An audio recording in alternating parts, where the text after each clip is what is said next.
Hello everyone, and I welcome you all to the prep board and thank you so much for coming back. So today in this video we will be talking about Russia-Ukraine war.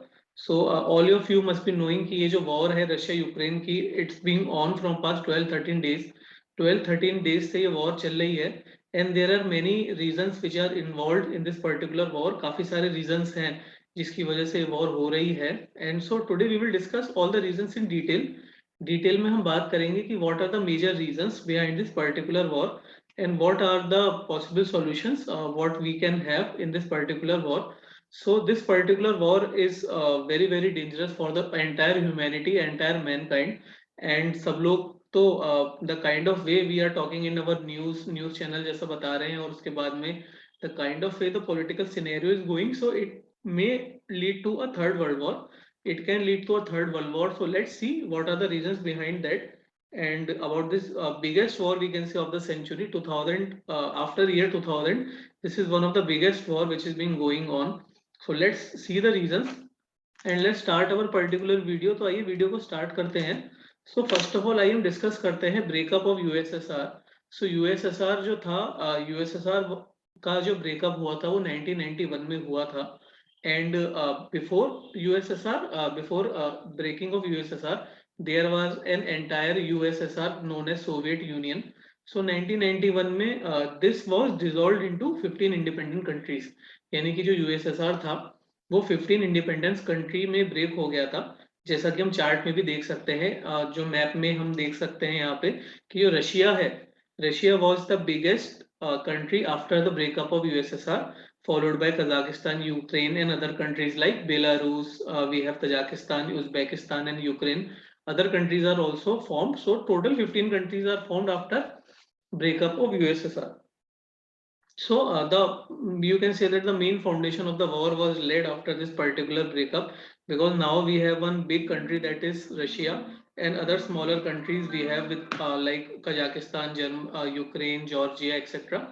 So let's go ahead and see what are the about the Russia Ukraine map. Russia Ukraine का map हम एक बार study करते हैं. So this is Ukraine and this is Russia. So देखिए जो Russia है, it is the we can say that the largest country of USSR, Russia जो था हमारा. और यूक्रेन जो है हमारा यहाँ पे somewhat it's situated in here. And after that we have this Donetsk and Luhansk region which is also popularly known as the Donbas region. इस रीजन के ऊपर हम डिटेल में बात करेंगे. तो ये हमारा डोनबास रीजन है. और अगर हम बात करें कि यूक्रेन के जो साइड में हमारे पास जो कंट्रीज हैं, सो वी हैव यूक्रेन के साइड में we have Poland, we have Belarus, other countries we have Belarus, we have Poland. और उसके बाद में पूरा नॉर्थ का पार्ट आ जाता है. यहाँ पे नॉर्थ के पार्ट में we have Germany, we have Spain, we have other countries like France also. So there are many north countries. So देखिए जो यूक्रेन की बाउंड्रीज हैं वो टच करती हैं कहीं ना कहीं पोलैंड से भी.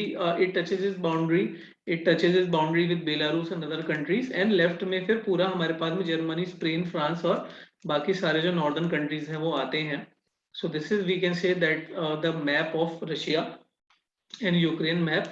सो if it talk about position of Ukraine with Europe, अगर हम यूरोप के साथ में यूक्रेन की पोजीशन देखें तो देखिए यहाँ पे बहुत क्लियरली बताया हुआ है कि यूक्रेन की जो बाउंड्रीज हैं, it share its boundaries with Poland, it share its boundary with Slovakia, Hungary, Romania, Belarus, and then we have Latvia. So काफी सारी कंट्रीज के साथ में जो यूक्रेन है अपनी बाउंड्री शेयर कर रहा है. और इमीडिएटली फिर उसके बाद में थोड़े से लेफ्ट में हमारे पास नॉर्थ कंट्रीज हैं, जैसे कि जर्मनी है, हमारे पास में फ्रांस है, हमारे पास में इटली है, आफ्टर दैट स्पेन है. यानी कि जो पूरा नॉर्थ का विंग है हमारे पास में, नॉर्थ विंग, हम ये कह सकते हैं कि यूक्रेन जो है एक तरह से ब्रिज है between the north wing and the Russia. Russia और नॉर्थ विंग के बीच में जो ब्रिज है हमारे पास में यूक्रेन है, बिकॉज यूक्रेन अपनी बाउंड्री शेयर कर रहा है Belarus, Poland, Slovakia, Hungary to the west, Moldova and Romania in the south, other countries like Germany, Spain, France and Italy also near to Ukraine according to geography of the north. तो ये थोड़ा सा map आपको clear करना बहुत जरूरी है in order to understand the current scenario. So please आप इस मैप को थोड़ा सा ध्यान से स्टडी करिएगा. आइए आगे बढ़ते हैं. सो देखिए जो मेन रीजन फॉर वॉर है, इसका जो पहला रीजन है वो है डॉनबास रीजन. तो देखिए जो डॉनबास रीजन है actually it is a part of Ukraine, Ukraine का पार्ट है ये region.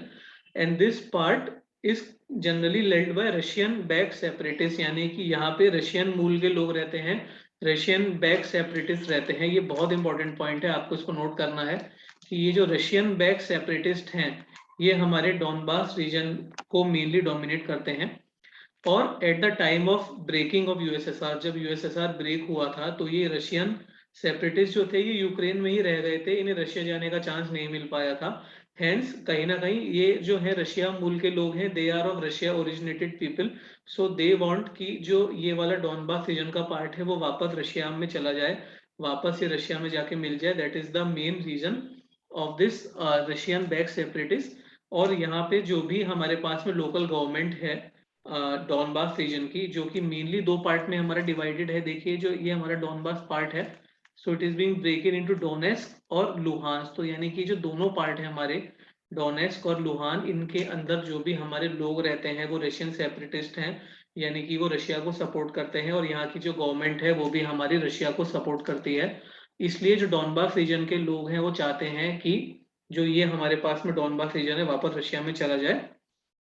And since 2014 this has been controlled by two puppet governments, यानी कि देखिए बहुत इंपॉर्टेंट पॉइंट्स हैं कि 2014 में जब रशिया ने क्रीमिया को अनेक्स किया था उसके बाद से जो यहाँ पे गवर्नमेंट है they are only the puppet which are being currently being situated from Moscow, यानी कि उनको जो मॉस्को में जो मेन रशिया की गवर्नमेंट है they are puppet from their hands, यानी कि ये जो डोनेस्क और लुहांस्क रीजन है ये रशिया की गवर्नमेंट एक्चुअली में कंट्रोल कर रही है। हेंस यूक्रेन के लिए ये जो डोनबास रीजन है ये जनरली काफी ज्यादा प्रॉब्लमेटिक एरिया है। यहाँ के लोग यूक्रेन को सपोर्ट नहीं करते हैं, यूक्रेन की आर्मी को सपोर्ट नहीं करते हैं। तो यूक्रेन के लिए ये जो रीजन है ये बहुत ही ज्यादा रेड एरिया है इस समय, because the people does not support them and the people actually support Russia. So जो मेन हमारी रशिया की लड़ाई हो रही है वो इस पर्टिकुलर डोनबास रीजन के लिए हो रही है। This is the main reason जिसके लिए रशिया लड़ रहा है। रशिया चाहता है कि डोनबास रीजन जो है वो रशिया के पास आ जाए। So this is one of the main region of Donbas region. But now another important thing जो कि बहुत कम लोगों को मालूम है कि ये जो डॉनबास रीजन है ये ऑयल और नेचुरल गैस से रिच है, और more than 90% of all current Ukrainian production, यानी कि यूक्रेन का जो 90% ऑयल और नेचुरल गैस का प्रोडक्शन है वो डोनबास रीजन से हो रहा है। So look this is a very very important point कि यूक्रेन क्यों नहीं चाहता कि डोनबास रीजन रशिया के पास जाए। यूक्रेन इसलिए नहीं चाहता क्योंकि ऑयल एंड नेचुरल गैस का जो मेजर पार्ट है it is coming from Donbas region. तो ये जो डॉनबास रीजन है देखिए जो भी आप येलो पार्ट मार्क कर सकते हैं ये ऑयल एंड नेचुरल गैस का में रिच है, ऑयल एंड नेचुरल गैस के रिच पार्ट है। सो कभी भी नहीं चाहेगा यूक्रेन की ये जो पार्ट है ये रशिया के पास जाए। These are very very oil and natural gas, यानी कि यहाँ पे बायोडाइवर्सिटी अच्छी है, यहाँ पे ऑयल और नेचुरल गैस अच्छी है, यानी कि हम ये कह सकते हैं कि यूक्रेन की जो मेजर इकोनॉमिक ग्रोथ है, इकोनॉमिक डेवलपमेंट है, या जो भी यूक्रेन के फिनेंसेस हैं, जो भी यूक्रेन को अपने normal day to day activities करने के लिए फंड चाहिए, it is mainly coming from this particular region, because इस रीजन से ही मेन उसका इकोनॉमिक डेवलपमेंट हो रहा है। सो भले ही यहाँ के लोग डॉनबास रीजन के उससे सपोर्ट नहीं कर रहे हैं, but it can not let this particular region go to Russia, और रशिया में रीजन जाने नहीं दे सकता है, because this region has very very good oil and natural gas resources. Please आप इसको बहुत ध्यान से समझिएगा, बिकॉज रशियन सेपरेटिस्ट वाला जो पॉइंट है वो भी इंपॉर्टेंट है, बट ये point economic point of view से बहुत ज्यादा इंपॉर्टेंट है, because oil and natural gas से ये वाला रीजन बहुत ज्यादा रिच है।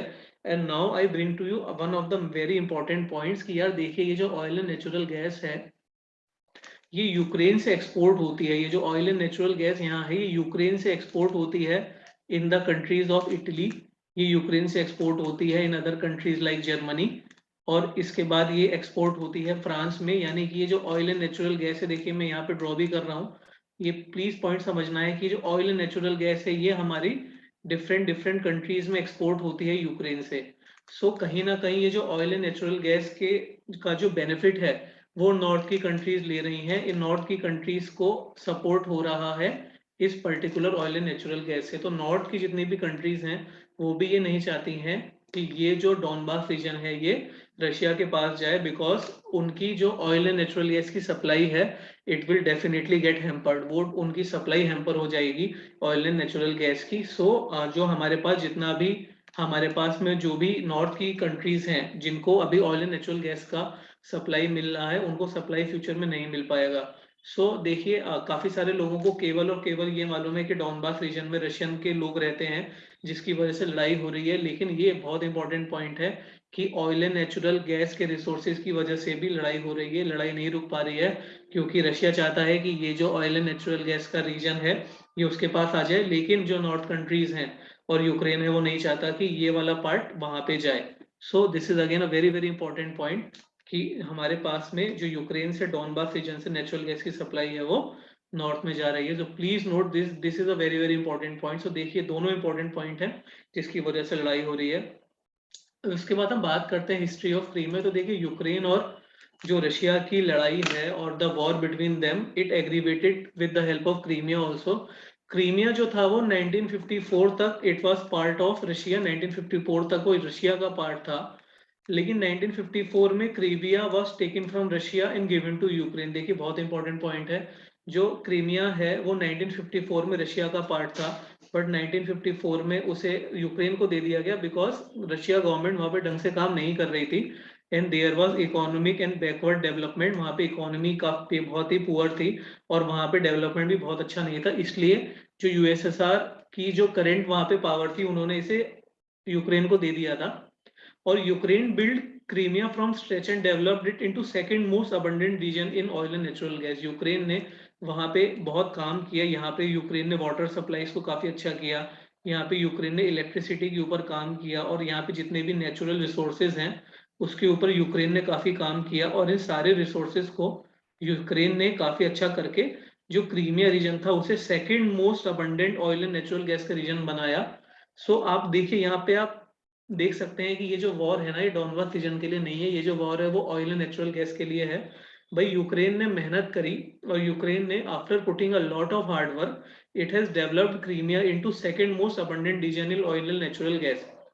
1954 से लेके 2014 तक इन 70 इयर्स में क्रीमिया का इकोनॉमिक डेवलपमेंट यूक्रेन ने अच्छा किया, क्रीमिया का सोशल डेवलपमेंट किया और इसको ऑयल एंड नेचुरल गैस से रिच बनाया।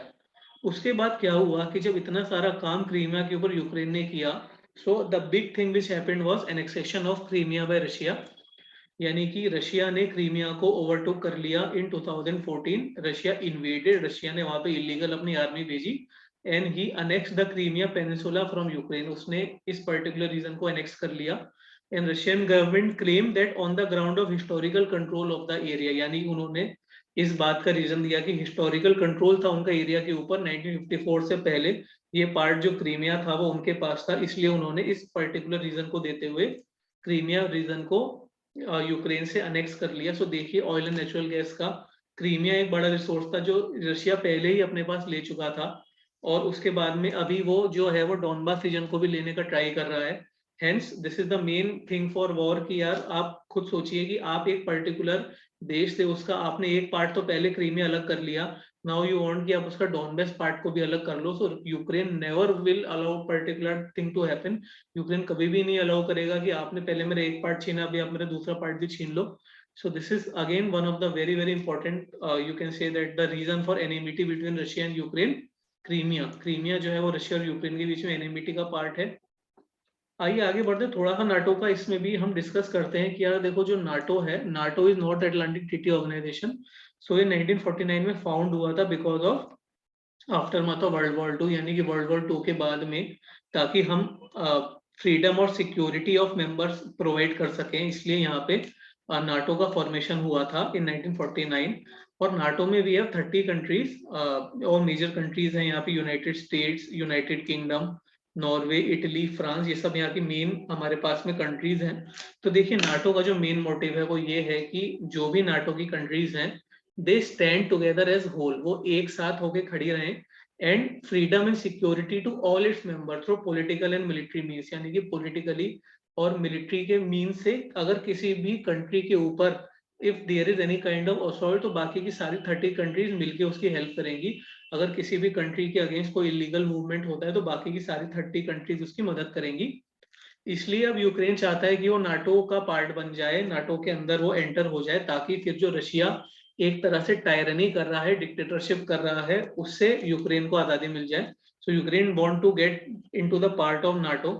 सो ये एक छोटा सा रशिया और नाटो का रिलेशन है। देखिए यहाँ से आप बिल्कुल क्लियरली देख सकते हैं कि ये जो हमारा लेफ्ट वाला पार्ट है it is all about NATO, and जो राइट वाला पार्ट है ये हमारे पास में रशिया है।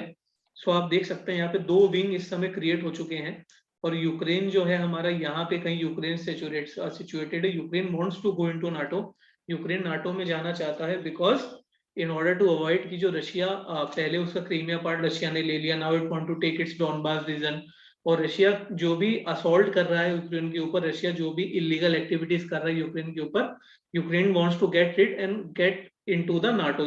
रशिया यूक्रेन चाहता है कि वो नाटो में चला जाए। So this is the main strategy of Ukraine. Ukraine actually is not a part of NATO and trying to enter into the NATO. And look, there is one of the very important point कि यार NATO की जो important countries हैं, they are sending weapons, they are sending immunities, and not only these, they are sending medical supplies also and other vital military equipments to Ukraine. यानी कि जो NATO की countries हैं वो यूक्रेन की मदद कर रही है कहीं ना कहीं रशिया को स्टॉप करने में, रशिया को रोकने के लिए। So this is also a major concern that Russia को ये बात अच्छी नहीं लग रही है कि why NATO countries are supporting Ukraine. So this is also another important reason of this particular war. So यहाँ पे हमारे पास में जो NATO countries हैं उनसे यूक्रेन को फूड सप्लाईज मिल रही हैं, उनसे यूक्रेन को मेडिकल सप्लाईज मिल रही हैं, आर्म्स मिल रहा है, एम्यूनेशन मिल रहा है। Moreover, Ukraine is also getting funds in order to combat this particular war. So recently अभी आज इवनिंग में ये स्टेटमेंट भी आया है that Ukraine president has said that NATO will not fight Russia, hence they are not interested to join NATO. NATO ने कोई अभी strong move नहीं लिया है against Russia, so Ukraine does not want to get into NATO. So this is just to provocate NATO कि NATO उनको अपने अंदर ले ले and this war can end. So these were the major reasons of this particular Ukraine war which we have discussed. So number one is the Donbas region, which we can say Donbas region is one of the very important part of that. Number second is oil and natural gas, कि oil and natural gas के ऊपर भी ये particular war हो रही है। And if you talk about the third point is it's that the enmity between Crimea annexation जो हुआ था उसकी वजह से भी दोनों के बीच में काफी एनिमिटी थी। So these are the main three reasons of, you can say main reasons for war. इस वॉर के जो मेन रीजंस है, प्लीज आपको जो भी पॉइंट इंपॉर्टेंट लग रहा है आप वीडियो को स्टॉप करके भी नोट कर सकते हैं, because this is very important thing which is going on. So let's move forward. Now what are the ways to stop war? So let's see what can be the ways to stop war. So for number one is a miracle. Let's see whether a miracle can happen. Miracle means that Russia pulls back. अगर Russia अपनी जो भी arms हैं, अगर Russia उसको pull back कर लेता है, then that will be stop the war, वो वॉर को रोक लेगा अगर रशिया अपनी उसको पुल बैक कर लेता है। और there is a partition is also the result of the war. भाई देखिए रिजल्ट ऑफ द वॉर में या तो रशिया अपनी जो भी फोर्सेज है उनको वापस लेगा या फिर पार्टीशन होगा। सो पार्टीशन होगा तो maybe what can happen that 1 or 2 reasons can be cut from Ukraine and they can go to Russia, और रशिया के पास चले जाएंगे।